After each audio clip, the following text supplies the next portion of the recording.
తదేకంగా తన వైపే కనురెప్ప వాల్చకుండా చూస్తున్న ఉజ్వల వైపు కంగారుగా చూసి అన్నాడు శ్రీరామ్. ఏంటి ఉజ్వల, అలా చూస్తున్నావు? ఎప్పుడూ లేనిది అన్నాడు కాస్త కంగారుగానే. ఎందుకో తెలీదు, నిన్ను అలా చూస్తూ ఉండిపోవాలనిపిస్తుంది అని అనగానే, ఎందుకంట అన్నాడు నవ్వుతూ శ్రీరామ్. ఎందుకంటే నీకు నేనంటే చాలా ఇష్టం కదూ అంతే. ఒక్క నిమిషం ఆశ్చర్యంగా చూసి, ఎందుకు నీకు ఆ డౌట్ వచ్చింది అన్నాడు. లేదు లేదు, ఒక్కసారి నీ నోటితో వినాలని ఉంది. నీకు నేనంటే చాలా ఇష్టం కదూ అందే. ప్రత్యేకించి చెప్పాలా? నువ్వంటే నాకు చాలా ఇష్టం. ఒక్క మాట చెప్పమంటావా? నువ్వు నా ప్రాణం. నువ్వు నా పక్కన ఉంటే నేను ఏదైనా చేయగలను అన్న నమ్మకం మన ఇన్నేళ్ల పరిచయంలో ఏర్పడింది.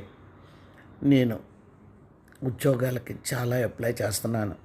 ఇప్పుడు ప్రస్తుతం చేస్తున్నది చిన్న జాబు. నా బాధ అంతా ఒకటే, మన పెళ్ళి నాటికి నాకు మంచి ఉద్యోగం వస్తే చాలు, నిన్ను కాలు కింద పెట్టకుండా చూసుకుంటాను అన్నాడు ఉద్వేగంగా శ్రీరామ్. చాలే, ఎవరైనా వింటే నవ్వుతారు. మరీ ఇంత పిచ్చి ఉండకూడదు. ఉజ్వల అంటుండగానే, ఏం పిచ్చుంటే తప్పే ఉంది? నువ్వే చెప్పు. నీలాంటి మంచి అమ్మాయి దొరకడం నా అదృష్టం కదా అన్నాడు. కాదు కాదు, నీలాంటి మంచి అబ్బాయి, మనసున్న అబ్బాయి దొరకడం నాకు నేను చేసుకున్న అదృష్టం. ఎందుకో చెప్పమంటావా? చూస్తున్నావు కదా, సొసైటీలో ఇలా పెళ్ళిళ్ళు అవుతున్నాయి, అలా బ్రేకప్లు అవుతున్నాయి, డివోర్సులు అవుతున్నాయి. అంతేకాదు, ప్రేమకి విలువ లేకుండా పోయింది. ఇలాంటి మంచి అబ్బాయి ప్రేమించిన అమ్మాయి కోసం ఇంత కష్టపడతాడని నాకు తెలీదు అంతే. కంగారుగా చూశాడు. ఏమిటంటున్నావు అన్నాడు. గబాల్న సునీత చెప్పింది గుర్తొచ్చి, ఏం లేదు ఏం లేదు అని అంది ఉజ్వల.